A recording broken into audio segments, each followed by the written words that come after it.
down the hammer and pick up the pencil. You're about to listen to the Savvy Radio Show. Learn from real-life real estate investors, experience revealed with the Savvy Landlord as your host. Bang, bang. You tuned into the Savvy Radio Show, and I'm excited. Hopefully I can increase your life from the things that I wish I would have learned before. That's right. Today's subject is 10 things I wish someone would have told me when I was a rookie. When I was a young investor, someone that thought, I didn't even know that I was an investor. I just wanted to get out of the rat race. I wanted to get out of being broke. I wanted to live a different life. I knew something was wrong, and, Rich Dad, Poor Dad changed that all in me. So I'm excited. So here's those 10 things I wish I would have learned. 1, learned about banking faster. I had this low self-esteem when I started in real estate. I didn't have a job. I was this little flunky DJ in the world of banking, or what I thought, but I wasn't, because I was making so much partying and getting paid as a DJ. But my mentality was it wasn't traditional. And when I first met a banker, they're like, what is a DJ? I remember vividly I had to explain to him what I did, and that's why I got paid. But I had this low self-esteem, so I said, okay, forget it. And I just went to the owner finance route, and I just offered terms and put down money, as a deposit or down money, and I just thought that was the only way, which was really good because I learned creative financing, and I just proved that you can do real estate with little money down, without bank funding, without super credit. But which I wish I would have done back then, and wish someone told me, is when what I tell people today: learn banking, understand what your taxes look like, how you can do your finances, your P&Ls, your reports. What is a financial statement? But I wish I would have learned banking faster or earlier. Number 2, I wish someone told me this: hire a bookkeeper ASAP. Ricky, right now, and don't be a rookie. Like, I'm serious. If you got one crib, like, start talking to a bookkeeper, a CPA, an accounting person, somebody, an enrolled agent, somebody, so you could start getting the ball rolling in organization. I mean, I love these guys that have everything in a spreadsheet, and they feel great that they have a spreadsheet, but they can't pull a report like a rent roll. They can't do a P&L. What you need to have a balance sheet, what you need to have if you want to borrow more money, if you want to go to the next level, right? You can only go certain far. There's only so many owner finance deals out there, and they're rare, but they're out there. So remember, number 1, learn banking faster. Number 2, I wish I would have hired a bookkeeper quick. And I'm telling you, if you got 1 house, 2 house, 3 houses, man, you can find a bookkeeper for about $50 a month. I know it's just a few hours, but you need another person in your world that's, vouching for you, thinking of you, making sure that your chart of accounts are taken care of, and that you're classifying things. I remember years ago, even this is not that long ago, 3-4 years ago, I remember speaking with an accountant, and they misclassified a $16,000 transaction. I was going to pay tax on it, and I was like, whoa, did you and see, they said something, I said something, and then we corrected it. So get a bookkeeper, get someone in your world. Number 3, network more. Man, I'm telling you, I wish deals, people always, like, right now, the economy and the market's all weird and all this other stuff, and complaining, and okay, listen, my deals, I just popped a deal from a friend that I knew and developed a relationship with, and it was never anything super stardom, like we're homeboys on a rag, but we had lunch together once. We would communicate on the phone a couple of times. I would run past a deal. I knew he was a wholesaler. He moved. He had some assets. And he thought of me when he wanted to dump an asset. A tenant moved out, tore up the property. And he called me, and I gobbled that deal up. Networking. I'm like, I don't know. There's a book out there I've never read. It's called Never Eat Alone. I think that the people that I work with, the clients that I have, coaching clients or whatever, I'm like, listen, you got to start networking more. A lot of entrepreneurs are one-man shows. There was Tonto, okay? You've got to spend some time with someone else, not just your wife, not just your children. Like, I dedicate Thursdays to that aspect. I'm telling you, I don't want to go to the RIA. I'm like, someone's going to try to sell me some book or some course, or someone's going to do some. I get it, right? But I'm telling you, I've never regretted getting in my car, driving over there, and just having a friendly conversation with someone, with a like-minded individual that, they're you can find out what's going on in the market. You can find out, like I talked to my homeboy the other day, that they're doing like offering businesses incentives to move in a specific area around, I would have never have known that. You don't see that on USA Today. You don't see that in the news, which you shouldn't be watching anyway. But networking causes that. People are out there right now. I'm reading a lot about trust, and I can have a conversation with someone else and I can reaffirm what I'm learning, because I'm learning things that no one talks about. No one talks about probates. But, I guarantee if you go to your local club and network and you just hear the word probate because you're ready, you feel me? So go network, go to your Roll Up Club meeting. I know you don't want to do it. Go to the chamber meeting. Who wants to go there? Go to a night event. I'm telling you, if you're single, you definitely need to be getting involved, because that's what your husband or your wife is there. Don't be alone. Do this. And if you struggle with this, call your homeboy, text me, because I'll make a plan for you. I'll get you on the path. All right. Number 4. I wish I had to breathe on that one. I wish I would ask for help sooner. Now, here's the deal. The folks that ask me for help, they just takers. Not all of them. There's a few givers. But one thing I didn't ask for help because I had a low self-esteem. I didn't know how I could contribute to another millionaire. Like, I'm taking from them. But listen, you can give to them. It could be a gift card. I mean, this homeboy the other day dropped me a $100 gift card. I was like, wow. And, he felt that I increased his life, helped him analyze some deals, and he's getting the game, and he's moving forward. I never expect a return. But the guy dropped me a $100 gift card, went to the Mexican restaurant, bam, increased my marriage, bang, bang, and moved to the next level. Right? So, you should ask for help. That's what I'm trying to tell you. And if you feel compelled to bless somebody, there's a time this dude did a roof for me, my homeboy. He came out of nowhere. I was like, man, I'm struggling on this roof. He's like, I got it. Let me just give me the address. I got it. And I got another bid, and he saved me $2,000. So you know what I did? I dropped him an RC car on him. Because, hey, I need more friends that like RC cars, because I like RC cars. So if I got to buy a $200 RC car for some homeboy, I'm going to do it, right?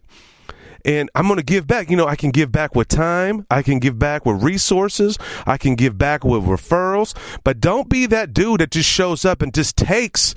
Man, I hope you're convicted, because there's some of them that just pop in my mind. They're on Facebook, just always asking questions, always taking. I don't see them giving. Okay, so it's a give and take, but here's the point. You got to ask for help sooner than later. And then when you receive, you need to give. Actually, just give without receiving, and your life will be much better. Number 5, focus on one thing. Okay, I was all over the place, and just recently, just came into my mind. I was on Airbnb, and then I was a general contractor, then I own a construction business, and then I was over here. I'm telling you, if I would have just focused on one area, I learned this from another homeboy. He was like, you got to have the magnifying. It drove me crazy. The dude kept saying magnifying glass. I just want to punch him. I know what he meant. You got to stay. It creates fire. Okay. And then he would say fire. I mean, you got to have fire in what you're doing. And it's hard for me because I get just tired of one area. But I'm telling you, focus on one area. Like, I focused on the east side, and it's popping and it's paying off for me now. Everybody's trying to get on the east side, and they're late. All right. And I'm glad that I focused on one area, but I should have focused more on my real estate business instead of jumping on being a general contractor or focusing on being something else. Okay. So that's number 5, focus. Number 6. Man, I'm telling you, I'm doing all this stuff now, this stuff that I'm learning that I should have did 10, 20 years ago. Make a list of all the contractors you come across. Every single handyman, HVAC person, you're going to need them. You're going to start making a list of everything. Like, here's a list that's very profound, a private money list. I was updating my list the other day. Some people, it's weird. I was talking to another homeboy, again, networking. I was talking to another homeboy, and he's like, yeah, man, several people have offered to loan me money. And I was like, that's so weird. Like, that's just happened to me. I had some boy call me at another state, say, hey, man, I got $160K I need to put to work. And I was like, wow, how can I put that 160 to work? Well, what I needed to do, I was like, man, boom, I need to put it in my spreadsheet in Google Sheets. And I went back the other day to look at my Google Sheets, and I saw people I forgot that were private lenders.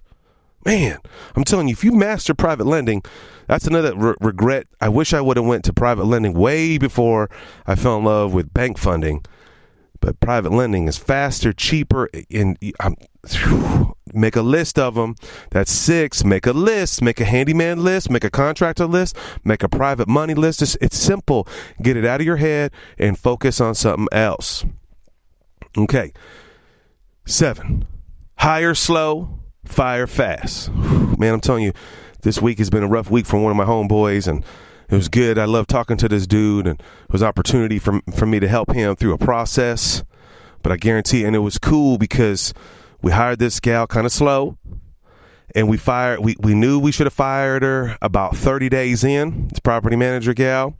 It lasted 6 weeks.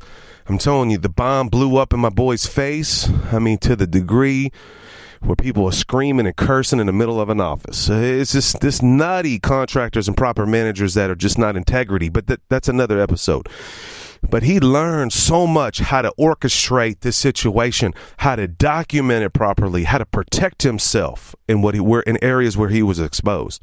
And so, thank God he's learning that now. I'm telling you, hire slow, fire fast.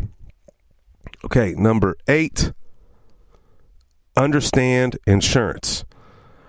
Man, I wish I would have learned that. I wish somebody would. I would have paid attention. You got to understand what insurance you have. How does it work? What's replacement cost? Okay, what's depreciation? A percentage of wind and hail, hurricane insurance. Okay, flood insurance. Did you know that flood insurance is double the cost?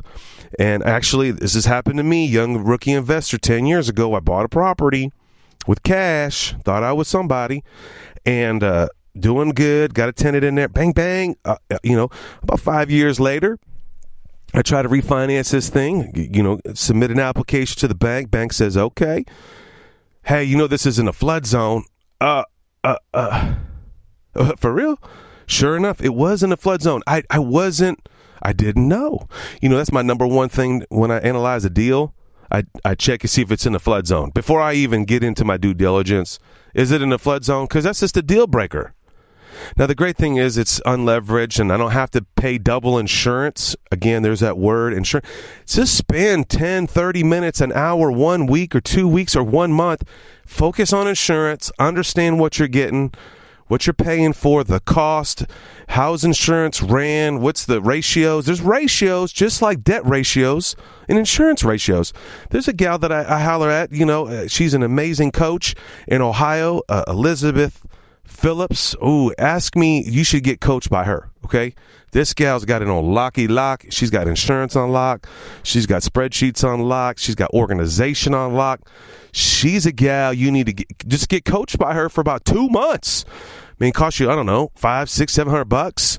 Man, what if I know it sounds crazy, $700 to be coached? I mean, you only need that person for about 2 months. She'll just spill the whole beans on you on exactly how to maneuver insurance, how to understand the whole deal. And that's $700 you think that stung you for those 2 months will just change your life forever. I'm telling you, I pay for health coach. I pay for a coach. Now, sometimes I use them for a little while, drop them, and I bring them back. It just depends. I have a financial coach like, man, you got debt equity. I'm like, what's that? Exactly. You understand? Number 9, stay with creative financing the whole time. So when I started the game back in 1999, creative was all I could do, right? Because I had a low self-esteem, didn't know anything, didn't have no job, I did have bad credit. And so I was just weak about the deal. That's it. Oh, my life. And it's extremely hard. You want to find, but I'm telling you, if I would have there's a homeboy I know in Tennessee. He still to this day does some creative financing stuff. I mean, Augie Bylight out of Florida. You need to Google that dude up. The transaction engineer, he's at 500 transactions right now, no bank funding. It is possible. I wish I would have stayed on it, but the bank funding makes life so much easier. But man, if I would have stayed in owner finance, man, my financials would look totally different. So stay with creative. If you don't know about creative financing, no money down, read Robert G. Allen. Get that. You need to look at. I mean, and at my point in my life, 20 years later in the real estate game, I still have to slap myself in the face. Hey, there's another creative way. Can we take this subject too? Can we put less money down? Can we just do a master lease or a master option or an option lease or a contract? No, creative. And number 10, Big Ben. Hopefully you juiced up today because I'm on fire. I'm ready. I'm going to Ohio. If you in Ohio, I'm telling you got to go to the Ohio RIA convention. It's this Wednesday or this Thursday. It starts. I'm telling you, all the players are there, all the real, authentic, given information with no exterior motives. I'm telling you, if you want to be hanging out, I'm hanging out. That's all I do is just learn and give. But one of the things I wish I would have learned, Big Ben, number 10, is the wholesale. I know that sounds crazy because I wholesale like crazy today, but man, I know my homeboy's been wholesaling for 10 years, and he's just been still killing it 10 years later, wholesaling. And I left so much money on the table. I'm so thankful that I met this man a long time ago. Thomas Morgan, he pushed me 6-7 years ago. Dude, you leaving money. He would slap me. Dude, you're leaving. This little punk kid, you're leaving money on the table. You're leaving money on the table. And I'm like, I don't know. I don't want to write a contract, and I don't anticipate to close. I got integrity. It is integrity. And I just had to change my mindset. And man, I'm telling you, and since I met my homeboy, I mean, 5, 6, 7 years ago, it don't matter. It feels like forever. I've made probably about $200,000. I mean, you think about it, $200,000 just by trading paper, just by trading a piece of paper that says, hey, I bought it for this. Would you buy it for that? I never closed on it. Now, sometimes I had to. Sometimes circumstances arise. People get confused. Sellers get confused, and you got to close this deal. But, man, I'm telling you, I wish I would have known back in 1999 when I was just trying to get stuff on the contract, trying to get it financed, owner financed. Many times I could have got so many things on the contract and flipped it to somebody else, even for $1. It would have been worth it. Anyway, my name is Steve VanCauwenbergh. Boop, boop. The Savage Somebody. We got 2019 is going to be off the chain. Working on my goals. I'm going to bring those goals out. Man, I'm juiced up. I hit one of my ultimate goals of giving back. Man, I got 15% more left of a big 100% goal. Can't wait to tell you about that. We got good things rolling. Anyway, if you're something, a subject you want me to cover, or you're struggling, you need some help, maybe even some prayer. I forget that nothing would happen without the big man, the big God. So whatever you need, holla at your boy. Facebook me, Stephen VanCauwenbergh, the Savvy Somebody. Thanks for listening to the Savvy Radio Show.